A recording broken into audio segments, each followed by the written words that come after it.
it's almost like endurance racing, but in a sprint format. So you've got to drive flat out all the time. You can't drive 2-3 seconds off the pace. So we had to find that balance. It took us a little while, but we straight away we won the first race. In the second race, I think we finished second or third. So That's it was a awesome. great weekend to start. We started on a high, and I think we just kept that going through the years, and we're still great friends till today. I mean, we have That's superb. I think if they had to document, that would be more fun than Lando's and Carlos's relationship. Fan fiction. Hello, and welcome back to another episode with F1 Fan Fiction.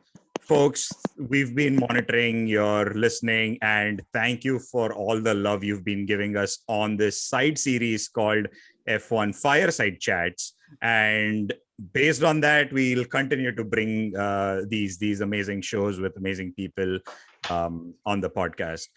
Let's get the show started. We are your hosts. I am Akash. And I'm Sarang. And today... And I'm Aditya, I'm my host. Oh, yeah. Today. I guess you are today. Yes. Today we have a third host with us. Aditya, I mean, he needs no introductions. If you've been following the Indian motor scene recently, more so, this is one name that you just cannot skip. Aditya, take it away. The floor is yours. Thanks, guys. Sorry, I jumped into your No. This is hey. That's yep. But thanks. It's great to be here on this show, and there has been a lot of interest that we've been receiving from a lot of motorsport fans actually in the last couple of weeks since we launched Formula Regional, Formula 4, and IRL. So it's been a busy couple of weeks. But I'm sure. We're looking forward to, it's just 2 weeks in, and there's another 5 months to go before we actually have the first race. So it's going to be super hectic, but looking forward to it. Same here, That's man. awesome.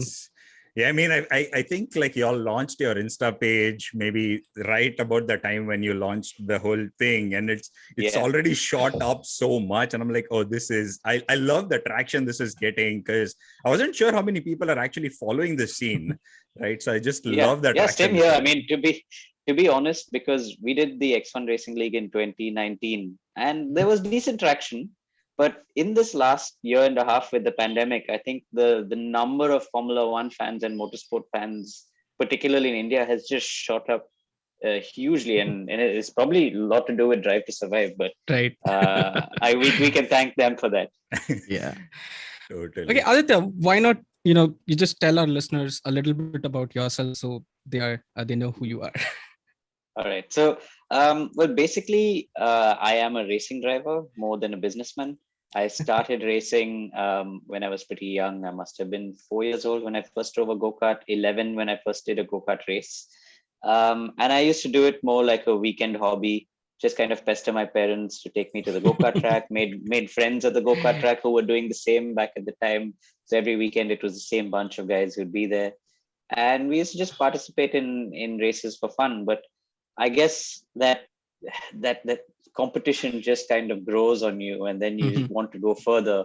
And then since my dad used to race as well, he really? kind of used to take me to the racetrack. Yeah, he used to race touring cars in India. He used to prepare cars and race them as well. That's awesome. And so I used to go to the track as a kid. And at some point, I'm guessing that bug had to bite. So yeah, when it did, I guess I was then old enough to jump into a race car, 16 years old.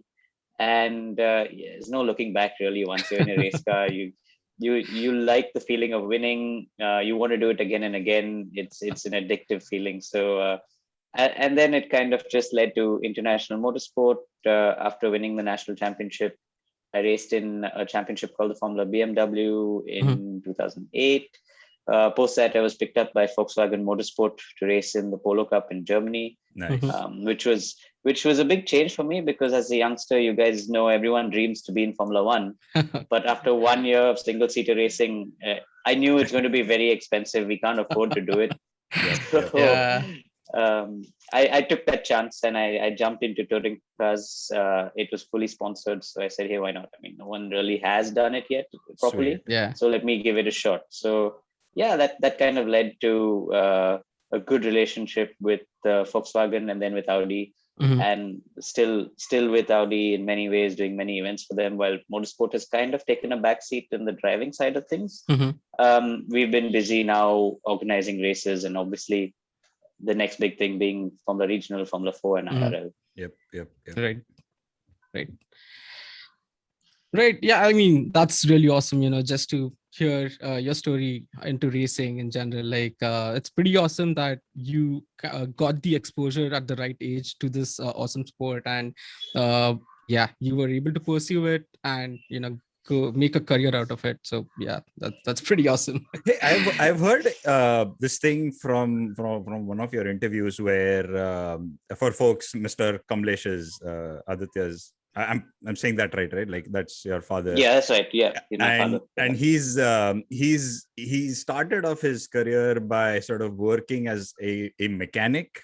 Please stop me, correct me if I'm saying anything No, wrong. that's correct. Yeah. And that got him into the whole wheel where he eventually became a legend that he is right now.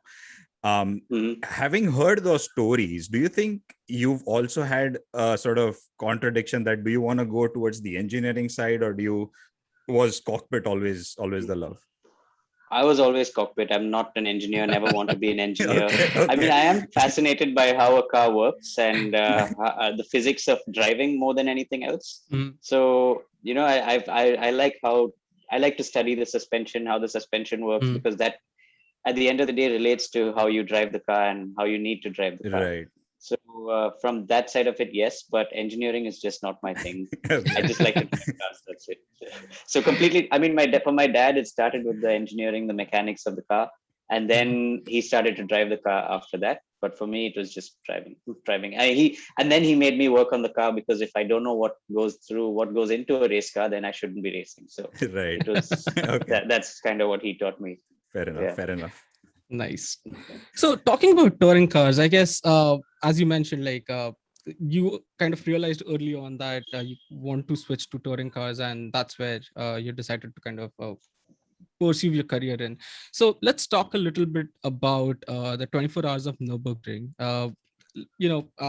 That is obviously like one of the really great events in the motorsport calendar, and just tell us a little bit about your experience there And that track, man, that track and that track, Yeah. obviously. And the track. Yeah, I so clearly remember the first time I actually drove around the track, and it was in that Audi TTS race car that I actually raced in. I'd never driven around the Nürburgring in a road car before that even. So I was shit scared. I've never been scared on a racetrack before. And this time it was already like 6 years into a proper racing career. And suddenly I'm like, this is scary. What is this? Right. But there's something about that fear that kind of really, that you start to enjoy. It's like everyone says, yeah, motorsport, it's scary. Drivers enjoy the fear. Right. But I think I just didn't know fear till I actually got onto the Nürburgring. And then you're scared because you're going so fast around that circuit, and the barriers are right next to you. And I'm sure you guys may have seen accidents in Nürburgring. When they happen, they're big. There's no such thing as a small accident. Yeah, totally. Exactly. And unlike any other racetrack, you just go into the gravel trap and it's fine. Or you hit the tire barrier and not much happens. But Nürburgring, it gives you a fright. So yeah, the first time I drove around, it is scary, and it still continues to be scary even today when I drive around the track. But what's interesting is that any other racetrack that I was going to would take like maybe 7-8 laps to learn the track, and then you can just get out of the car, close your eyes, and you can drive around the circuit. But Nürburgring took me about 30 laps. I'm not much of a gamer or a sim racer, so I didn't do much of that before going there. So it took me 30 laps on the Nürburgring, which if you calculate 30 laps on the Nürburgring is 3 hours of driving. I was just gonna say, like, did that just consume your 24 hours? Because that track is so huge.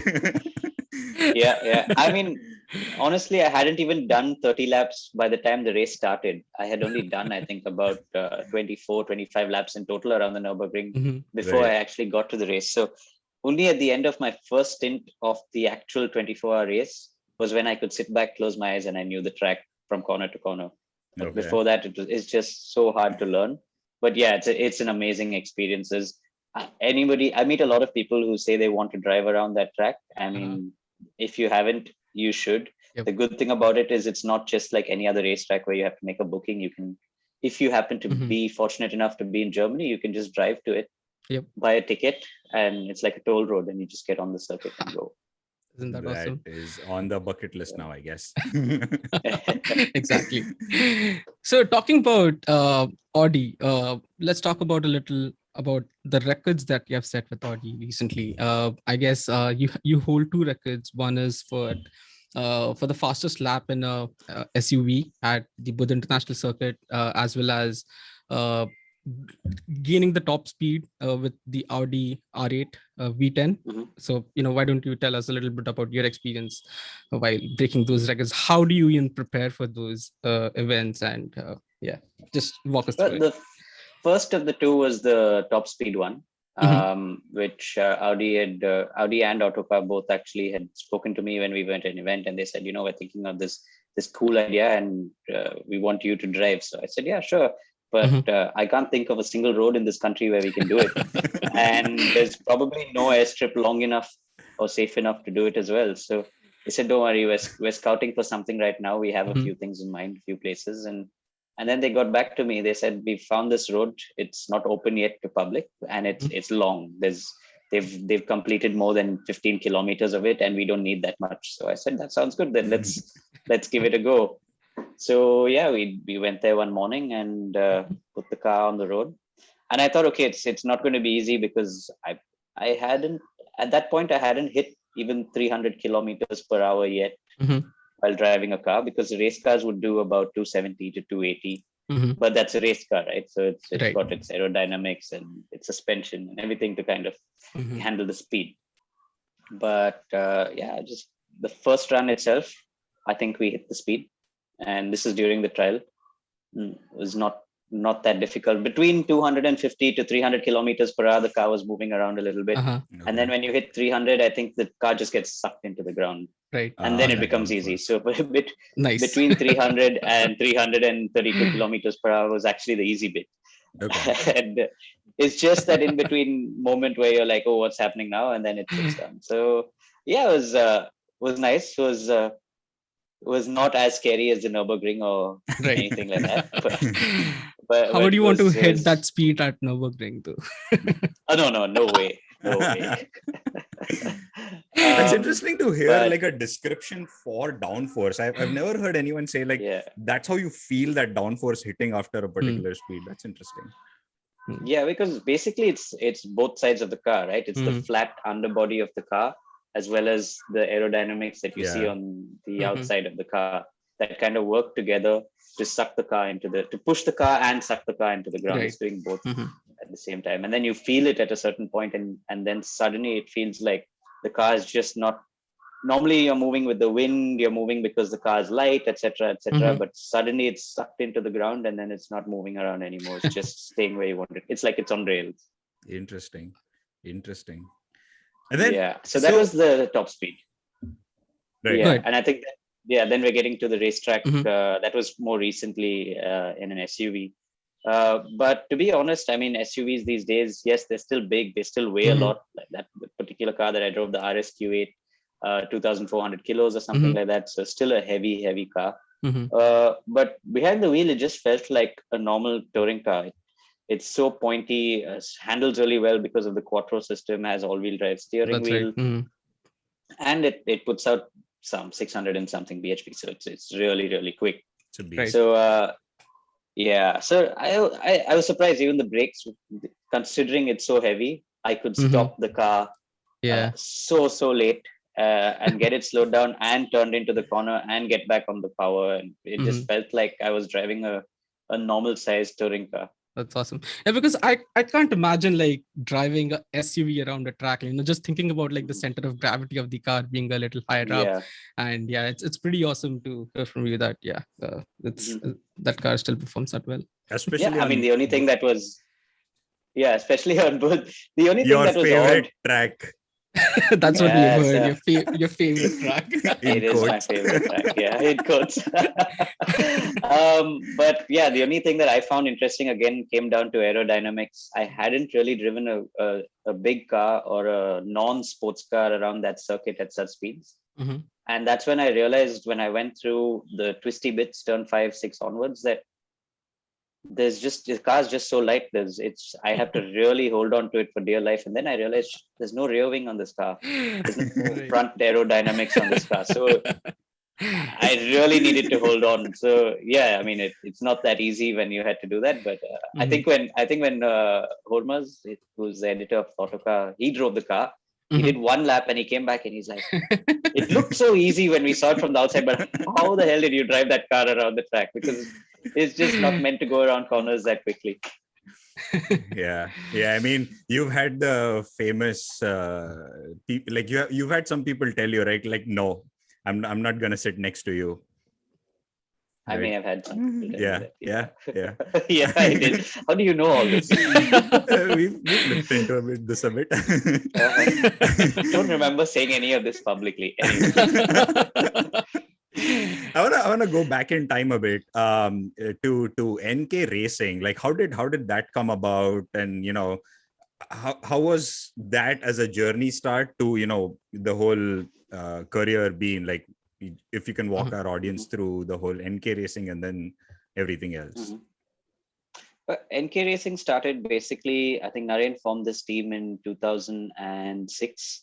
So early 2006, he did a shootout to select 4 drivers for the team. Back at the time, was sponsored by Bharat Petroleum and Speed, right, and Amaron batteries. So he had 4 cars, 2 cars running with Speed, 2 cars running with Amaron. So he was looking for 4 drivers.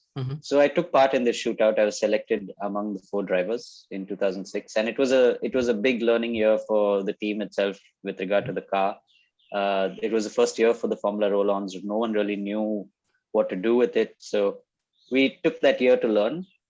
And 2007, Naren worked over the winter with Arjun Balu and Sanjay Balu, and I was in school, so I couldn't really go there and work on the car. I was just I landed up on the first race of 2007 and drove it, but they made massive changes over the winter. And first race, we were just on pole and by a huge margin. So suddenly it felt like between the last race in 2006 and the first race in 2007, in my mind, I was like, maybe I just can't drive. Maybe I don't know how to drive. And then I go there for practice, and then I'm just, what just happened? I didn't do anything between that race and this. And suddenly I'm on pole by a huge margin, and the car is doing everything that I wanted to do. So that's when I realized that, the car plays such a big role as well, apart from the driving side of it. But it was a great experience to be with Naren, and we've had a close relationship ever since then as well. He helped getting me some sponsors and continued over the years. Okay. I wanna come to the whole event that India is hosting. Again, like, the floor is all yours, but for folks, India is finally having, after a long break, an FIA certified event, the Formula Regional. Not just one. Yeah, not just one, 2 of them. 2, Formula 4 and Formula Regional. Yeah, right. Exactly. So Aditya, can you just walk our audience through what's happening? What are you doing? And like, what should they look out for? Well, I think for a lot of people I've noticed who are excited about Formula Regional and coming to India, etc., I don't think a lot of people actually know what Formula Regional is. But realistically, Formula Regional is a Formula 3 car. So you have a ladder in motorsport. You have go-karting. You have then Formula 4, Formula 3, which is your regional Formula 3. That's why they call it Formula Regional, which will be Formula 3 in America, Formula 3 in Europe, your regional Formula 3 in each of these parts of the world. F3 Asia has been given the title of F3 Asia because it's more for the continent. And of course, then after that, your next step is FIA F3, which is a faster version of the Formula Regional F3 car. Post that F2, F1. So in the last, I think 5-6 years, I think is when the FIA has actually just made it a lot easier to go up this ladder. Because before that, it was quite confusing. I mean, first, you didn't have super license points. So to get to Formula 1 was a completely different story. Then when you got out of go-karting, you had 10 different junior Formula options to choose from. You had to figure out which one was the right one, or you may do 2-3 different junior formulas over the years. Then you'd go to Formula 3. You had British Formula 3. You had, I think it was European Formula 3, Formula Euro Series, different types of Formula 3s, different cars, different manufacturers, etc. Different engine suppliers, all that, and blah, blah, blah. Then you had, at a time, GP3, GP2. You had the World Series by Renault. You had all these different championships going on. So it was great. But what was happening was, because there were so many championships coming about, there were small grids everywhere here and there. So you never really had like a good, proper racing grid. So then I think the FIA, along with the super license point system, they've also kind of streamlined this entire process going upward. Yes, while there are a few other championships, there are less serious drivers, I can imagine, in these championships, which are, as against, say, Formula 4, Formula Regional, Formula 3, and so on. And what these championships enable youngsters to do is receive these points, which help them on their way up to Formula 1. And also, it's a standardized kind of platform. The cars are standardized around the world. So whether you drive Formula 4 here or Formula 4 there, you're driving in more or less the same car wherever you are in the world. And then the same goes for Formula Regional. You're driving in more or less the same car. Formula 3, FIA F3 is slightly different. It's different engine, different manufacturer. But either way, it's been standardized. There's a proper ladder, a proper structure. Even now, if you race in India now, you can get FIA super license points, which means that's awesome. If you win, you need 40 to get to Formula 1. If you win F4 in year 1, and if you win Formula Regional in year 2, you have the opportunity to receive 30 super license points, which means now you just need 10 more to receive a Formula 1 super license. Of course, what's more important is you need the experience before getting into Formula 1. You need to perform, you need to do well in FIA, F3 and F2.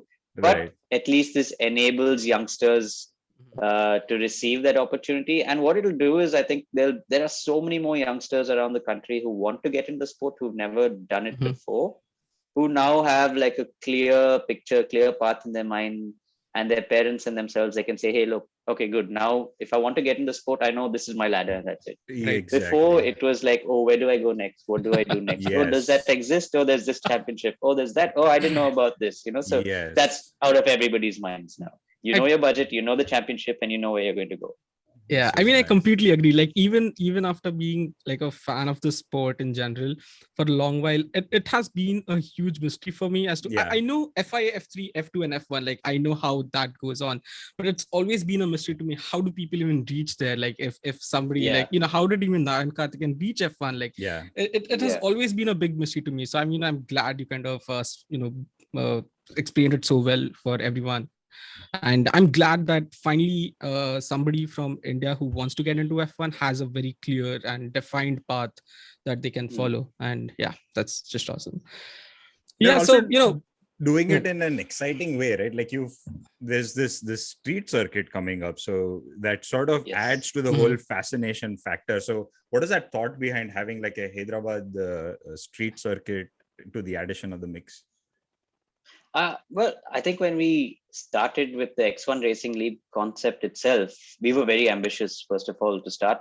But street circuits were part of what we wanted to do because there are a few circuits in India right now, and they're all so far off from the people who you actually want at the circuits to be watching it. So it just kind of it loses you a lot of audience. So that's why we wanted to do that for the X1 Racing League. And that idea kind of stuck in a few people's heads when we went back then and met them. And then when we started planning for Formula Regional and Formula 4, that's when we received the support from them and a few other people saying, hey, why this was an idea then, why don't we implement it now? Because if we do it on the streets of a huge metropolitan city, people will know about the sport. People will want to come and watch it. And then it will suddenly become India's next big sport, right? You don't have to only have cricket stadiums everywhere in the country. You can also have your racetrack on your very own roads. It'll, it shows everyone also that we have good quality roads. But I mean, the kind of eyeballs street circuit will get you is huge, and it's a challenge that all drivers love. You have to be on the top of your game to be able to drive well on a street circuit. So there's a lot of pros that come with street circuits. So a That's few right. cons is that if you do hit a wall, you can damage a car heavily, but the Yeah. drivers will be safe because you have to build a street circuit to a certain specification given by the FIA. So your barricades have to be made a certain way. You have to have fences. You have to have all the safety parameters in place, and the cars are extremely safe as well. So we're going with all that, and we just hope now that it's a huge success.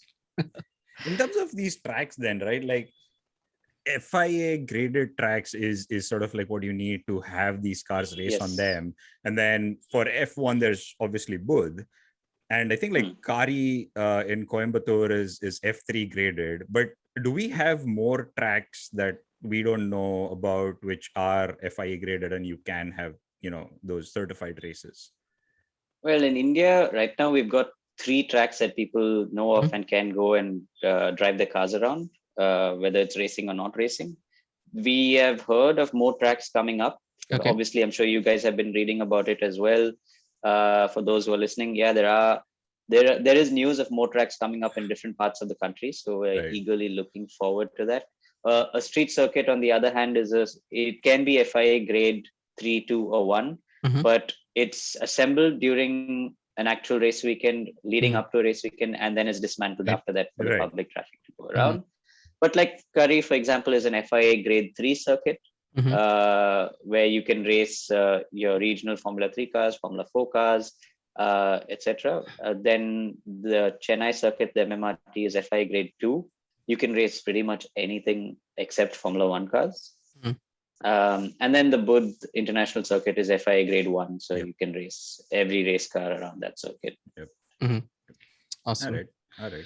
In general, you got into the sport majorly as a racer. That's what got you into the sport. That's what you have been pursuing for the past many years. And recently, everything that we have heard and learned about you is that you have been on the other side of the whole enterprise, where you're organizing things now. So why don't you just give us some insight into how did the shift happen of going from racing to organizing these racing events? Well, so basically, in 2018, when we started planning for the racing league, I was still racing full-time in the Blancpain GT Series in Asia. So I was kind of like doing the two together simultaneously. And the idea came about basically because Arman and I, we used to travel together quite a bit for races abroad, right from 2015, 16, 17. And on these travels, we talk about how we could do different things to make motorsport in India bigger, better, more accessible, and things like that. And obviously, all these were just conversations over those few years, and we'd always like talk about it, laugh about it. But we knew at some point we wanted to implement something at least. And then at some point in 2018, we said, hey, we've spoken about it for so long. Let's try something. Let's try and do something about it and make things work. So we met another friend of ours, Abhinandan, who's been in sports leagues before. And together, we just kind of put some pen to paper, figured something out, and then started going out to investors and said, this is our plan. Nice. Obviously, we want to grow this sport in the country. There's huge potential for growth for motorsport in India. And if we work together, I'm sure we can come up with something that can change the way people look at the sport. And then, that kind of consumed most of our time in 2019. So both of us didn't do any racing in 2019. We just focused full time on setting up the racing league. And then in 2020, the pandemic hit after we did one season. And then that meant we were even more full time into planning and bringing people on board to make this even bigger. And somewhere in the middle of 2020, towards the end of 2020, things clicked. And Formula 3, Formula 4, Formula Regional, Formula 4. Awesome. And IRL fell into place. Yeah. Sweet. That's awesome. You couldn't have given us a better transition onto the next topic. And we before having some discussions on F1, like we want to talk about this Blancpain GT Series and the ADAC GT Masters that you went for. I mean, the whole story, as at least we've looked into, is no short of a Bollywood movie towards the whole end with the whole drama of the tire bursting and everything. So, Yeah. but before we go there, can you walk us through like what is this series? Because for me, like as a layman, it's more like you see red Ferraris and F1 and that Yeah. side. But what you've done is more like a Need for Speed gaming sort of visual. So so yeah. I get where you're coming from. so then what is this GT series, and then walk us through the whole thing. All right. So, I mean, when I started racing, I used to love watching motorsport programs on TV. And back then, we used to get something on Star Sports called International Motorsport News and a few other motorsport programs, which are half-an-hour programs. And they used to show Formula 3, Porsche Carrera Cup, the GT1 series or something like that. There were different, and then you had these Saleen S7s going around the track, the McLaren F1. Ferrari F50, now you're I think, talking. after back then. Yeah, so that was also quite fascinating. But I never dreamed that I would be in a world where we'd be racing those cars, because in India we had S teams and we had single seaters. You had Naren, who went abroad and did F3. You had Karun, who went abroad and did F3 and made their way up World Series, blah blah blah. And then Arman did that. He did A1GP and Formula 2, and he was going up that same ladder. And then when I did that Polo Cup for 1 year, just to see how things would turn out. Obviously, I was still at the time I wanting to get back into single seaters at some point. But this was on DTM weekends, and we were watching the generation of DTM car, which was phased out last year. We were watching that generation of DTM car over the years, and then it just suddenly opened my eyes to a completely different world, because I'm now watching these supercars going around the track. And in 2009 and 10, supercars weren't that. I mean, if you saw a supercar in India, your eyes would pop. Yeah. Sachin Tendulkar had a Ferrari. And now you see a Ferrari every other day, So exactly. It's changed so much since then. But that's when I kind of said, hey, you know what, this will be cool, and I get to drive these cars. I can work my way up this ladder. Right. I'll get to drive Porsches, Ferraris, Audis, Mercedes, whatever, that this world has to offer. Right. So, continued up that ladder. The first year with Audi, we did the Nurburgring 24 hours. So there was a lot of prep work going up towards the 24-hour race. And then post the 24-hour race, I did a race on the Nürburgring again, but in a GT3 car. Okay. That one was tough and scary, but it was a super experience. And then the year after that, I did the ADAC GT Masters. Now, just to put it in perspective for those who are listening and they don't really know what this is, the ADAC GT Masters was just a bunch of supercars racing against each other. It's Germany's biggest GT championship, where you've got manufacturers like Lamborghini, Audi, Mercedes, Porsche, Ferrari, McLaren, Bentley, you name them. They're all there with their supercars, right? So you've got the Lamborghini Huracan, the Audi R8, the Mercedes at the time was the SLS AMG, Ferrari was the 458 Italia. So there were all these cars now on the grid, and you're going bumper to bumper with cars like that, which you would never dream of even in your wildest dreams on the road. So those were the kind of championships I then began to participate in over the years. I then went into a single make championship after 2 years racing in Europe in GT cars, because again, I was with Audi. So they wanted me to race in the Audi R8 LMS Cup in Asia. The LMS Cup was single make, so all the cars were Audis. And then 2 years through that, then the Blancpain GT Asia was introduced. And Blancpain GT Series was a very well-known series worldwide for being one of the best GT championships there is. This used to be the GT1 World Championship. Then GT1 got phased out. That became the Blancpain GT3 Championship in Europe alone. Then they expanded to Asia. And now it's called the GT World Challenge, actually. The first year was great. We had a few wins, lost the championship by 1 point for multiple reasons, but that's racing. Isn't it? Heartbreak is a part of it. It's a part of it. I mean, you look back at it, and we still had some great races. We still ended the year on a high. So it was super fun. You had what? I think That's like nice. 8 out of 12 or like some crazy Yeah. number of podiums, man. That's just Yeah, that's Oh yeah, we something. got 8. Yeah, we got lots of podiums. We had 3 wins. We should have had more wins. I Wow. think another 2 wins at least. But one was Uh-huh. the tire blowout. The other one was just all on me. I just leading the race on slick tires. It was wet and I spun by myself, so we finished second. So yeah, so but that's okay. That's part of racing. So I guess Mitch Gilbert was your teammate. Why don't you tell us a little bit about having yeah. teammates in general? Because I think in general, anybody Mhm. who thinks Yeah. about motorsports knows about F1, and like they think Yeah. that they are in 2 separate cars, but here you are sharing a car. So Yeah.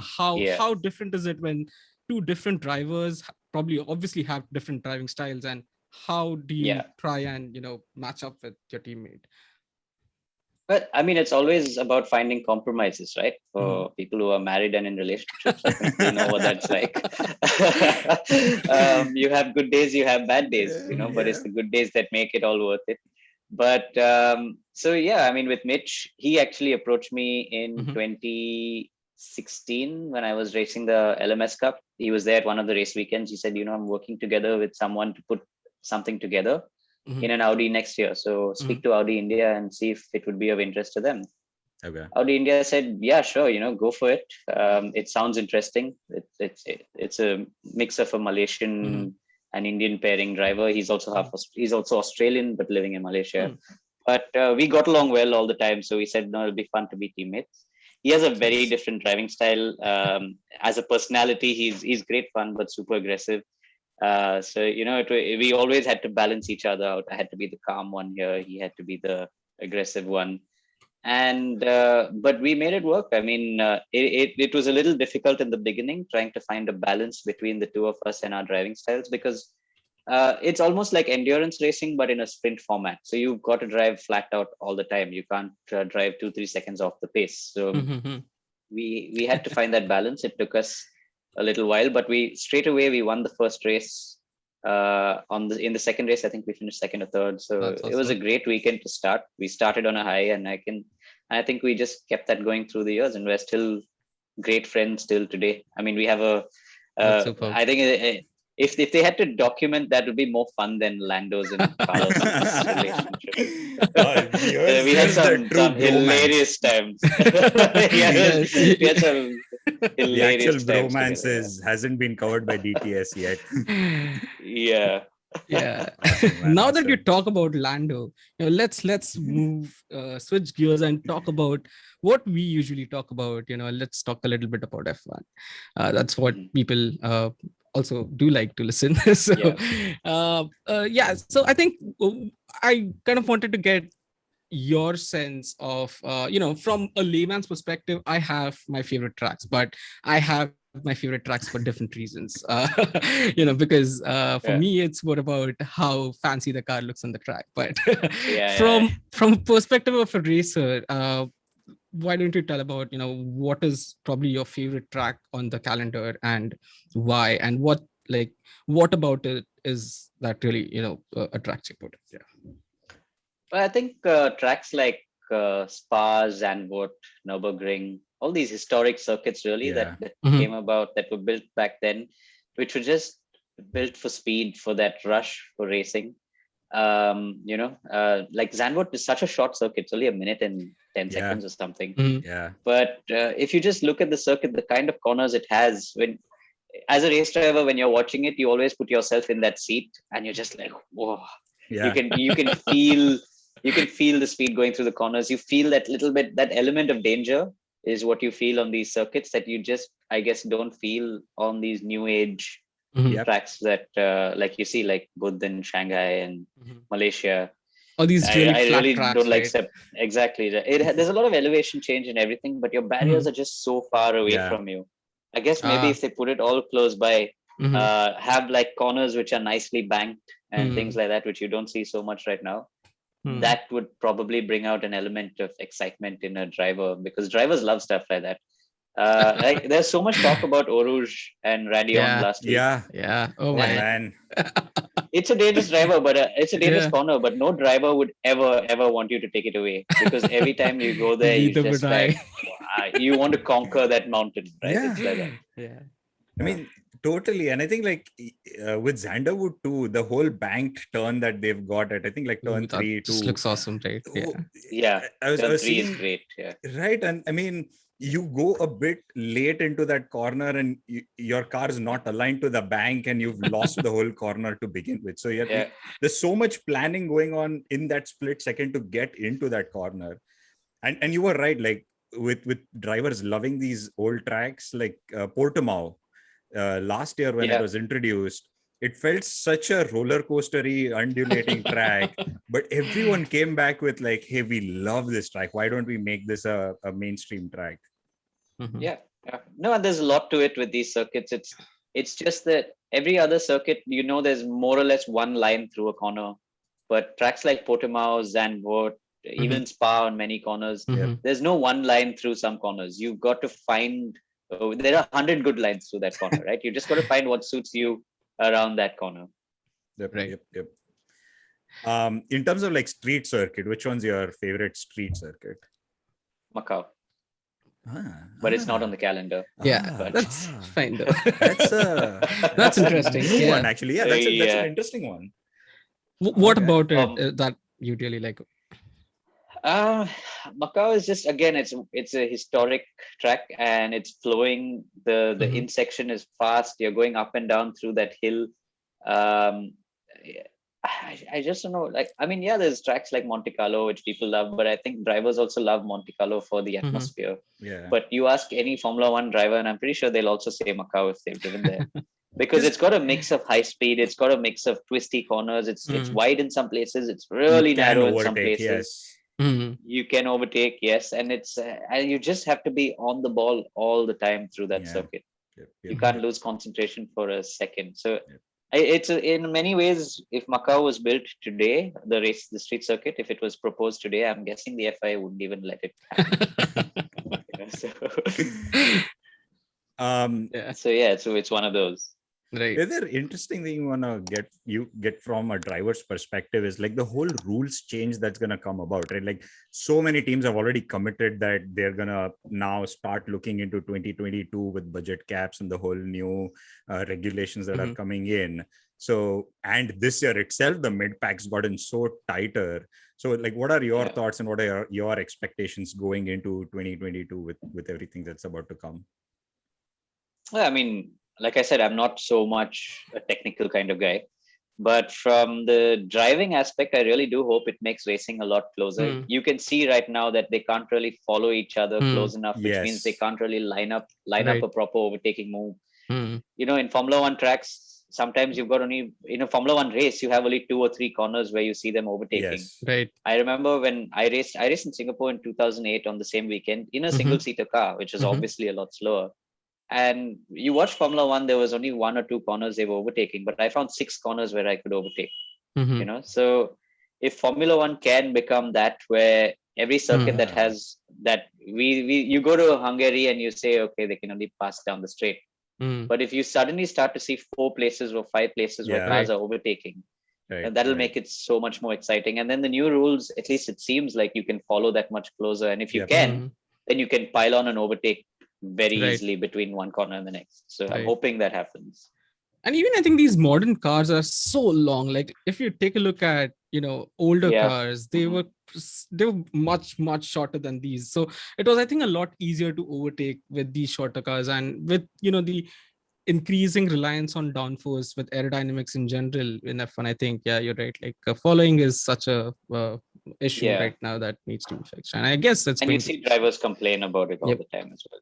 They're not able to follow. It's horrible when you're trying to follow a car and you have just no downforce. There's nothing you can do. I think we've heard that your favorite driver currently on track is Alonso. Correct me if I'm wrong, but other than Alonso, I wanted to know, from all these rookies and youngsters who are currently on the grid, and there are many currently, whom do you see the most potential in overall, and you think might become a future champion sometime down the line? But there's obviously a bunch of them I could imagine would become future champions. Norris, Russell, but Leclerc would probably be my favorite among them. Okay. I guess also because I was watching a lot of junior Formula racing when Leclerc was in junior Formula. just Mhm. watching him go through. I think GP3 when he raced it, and Mhm. then F2, and he just the sheer dominance. He was just like at the time. Weirdly enough, he reminded me of Bianchi, because I used to race on the same weekend that Bianchi was doing junior Formula, and he would drive. He was doing the Formula 3 Euro Series, which was an extremely tough championship in 2009 Interesting. or 10. This was, yeah, and he would the second race was always a reverse grid, and he'd always pass everybody and go up the front, and you had like top drivers on that grid. Mhm. So, and then watching Leclerc do the same, I was like, wow, this kid is just like Yeah, something else. I agree with you, like in the sense that I remember this move that Leclerc made in Alpha on Sochi, on that huge parabolica that they have, right? Like the whole turn. And he went on the outside and overtook. I forget who overtook now. It's like, wow. Yeah. No, and just he would just, and I'm just going back to his junior Formula. Even in Formula One, he's done some amazing stuff. But yeah, I think he's got immense potential. Then obviously that season with Russell, Norris, and Albon in Formula 2 was a superb season to watch. Oh yeah, I've heard a lot about that one. Yeah. Yeah. So I mean, young drivers coming from championships like that, they have a completely different approach now towards motorsport than they did when, say, Hamilton got into it. Right. I think that leads us to the right topic, as you said, that all these new drivers are trained differently in a way that esports has become a lot important part these days than it was before. And obviously, like, having track time is not always easy for people to gain. It requires a lot of money, and not just that, even in like these F1 cars and everything, you are not actually allowed to drive that car a lot in terms of practice. So definitely sim racing has become a very important part. Why don't just talk about a little, how important sim racing is currently, and how much skills can you actually translate from sim racing to actual racing? Yeah, I mean, if you go back as far as gaming goes, for anyone who's not really into sim racing, even say, for example, if you play FIFA, you try playing FIFA 2007 versus FIFA 2020 or FIFA 2021, right? Gaming has come a long, long way. I remember playing Formula 1 99, Formula 1 2000 on PS, first PlayStation, and even on the computer, I remember playing it. And yeah, you can't imagine that would be a simulation, right? It was just an arcade game back then. And but now the game developers have come so far. You've got professional games like iRacing, R Factor, and there's a lot of other simulation specific. I wouldn't call them games, but simulators for Formula One drivers, and they're able to replicate so much onto it, right? From your steering inputs to your braking to your suspension to the movements on the car. With technology, so much has changed in the last 7-8 years that they're able to replicate that all into a simulator, which is why it's called a simulator. It's almost like your aircraft simulator, right? Pilots learn in a simulator. Drivers are now having to do the same because of, like you said, costs. It's ridiculously expensive to take a car now to a racetrack. Be it Formula 1, Formula 4, Formula 3 is very, very expensive. So you'd rather then just spend that time on the simulator because it's so advanced, and you get data, you translate data to the team, and then you can also actually translate it to your car. But it's not always 100%, but at least it's still something. Yeah, I think like James Baldwin, he moved from esport champion to now racing for British GT. Not James Baldwin. Is it? James Baldwin's a journalist, isn't he? I think I know who you're talking about, though. Probably. Is it Baldwin? And I'm pronouncing his someone else. James. Let's call him James. But yeah, James. James Baldwin. Yeah, there's a James out there. There's a James out Baldwin? there. Okay, cool. Sim racer James. Who's moved from sim to actual cars. Do you see this sort of also boosting the interest in Indian racing? Because you briefly touched upon it, like in 2020, that's where you sort of also channeled, you and Arman channeled your planning and promoting esports. So how do you think it's gonna help not just like cities like Chennai or Mumbai or Delhi, but like even someone with a computer in Nagpur, for example. Yeah, I mean, if you're dedicated enough, sim racing at the end of the day is still an investment. We have Right. drivers who come from sim racing, like Jan Mardenborough. Mhm. He was one of the early examples who came through the Nissan Academy, did a lot of racing in GT cars, GP3, and was extremely successful. Did Le Mans, still very active. Then there's James, who's doing really well. So there's a few Indian drivers actually who are coming out of sim racing right now. I know a few of them personally as well, who are doing extremely well in sim racing. And when we put them in the race car, which we've done already, they are just ridiculously fast. It's crazy how they're able to translate that into an actual race car, whether it's a go-kart or a single seater. They're just straight away on the ball, right? And they know so much. They have so much feel, because when you're in a sim, you're relying a lot on artificial feel, Feedback. Yeah. but then an artificial feedback. But then when you actually get into a real car, you have real feedback, and they're able to translate that so much better into their driving. Which is crazy these days. I can't imagine. I never imagined you'd be able to do that, but that's what these kids are doing. And they are sometimes able to feel a bit more than what someone who's just come through the regular karting ranks. That's interesting. Interesting. So it's pretty cool, because at some point you've got this guy who's now off sim racing and then just starting his karting, but he's already driven a Formula 3 car. I think, is it But it's in a sim, because but I think, is it because in sim racing, probably so in actual racing, when you're actually racing, your whole body like senses what's going on, and versus in sim racing, it's pretty much your hands or your palms that are what you basically concentrate all your attention towards that. And I think that's just my theory, but I guess it's true. It's something I find very tough as well when I drive a sim, which doesn't have which is not a fully built, purpose-built sim. Is you have only your sensation in your hand, and it's just like it's a vibration, really, right? And it's not 100% accurate. And a lot of these kids are actually doing it with that. So when they actually get the real feedback from your actual tires, your actual suspension, your actual steering, then they're able to do so much more with it. But you put me in a sim and I just don't know what's going on, because I have no feedback. You can't feel the 5G on a Styrian Grand Prix going through. Exactly. I'm going exactly. I think we will see a few next year itself. I can tell you, I spoke to one guy yesterday, and I know he's really, really quick, and you'll see him next year in our championship. Awesome. And you'll be amazed at how quick he is, and his story will be big. Nice. We're excited for that. Yeah.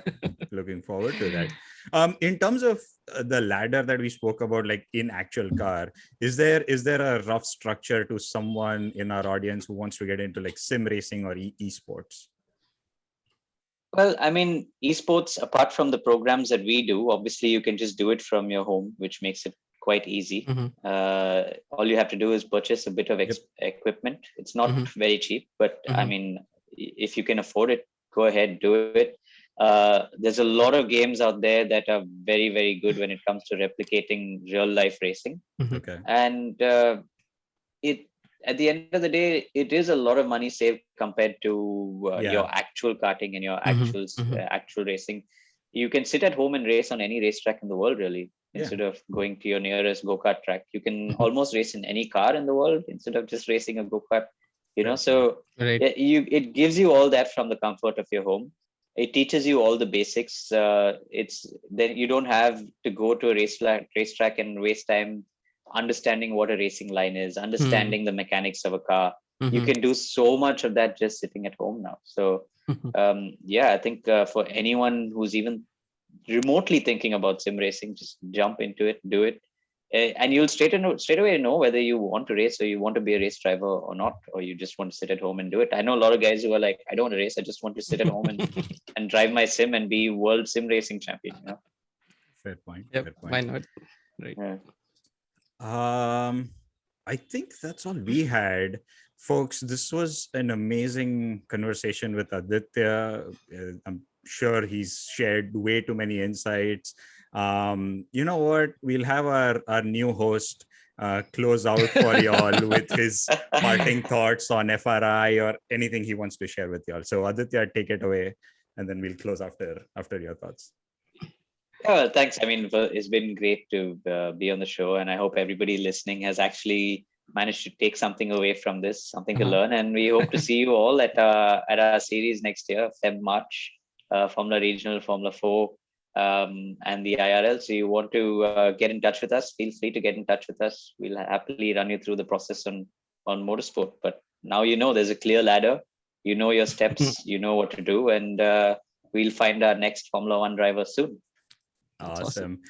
Folks, find all these details in our show notes. And until the next episode, this is F1 Fan Fiction signing off. Bye-bye. Fan fiction.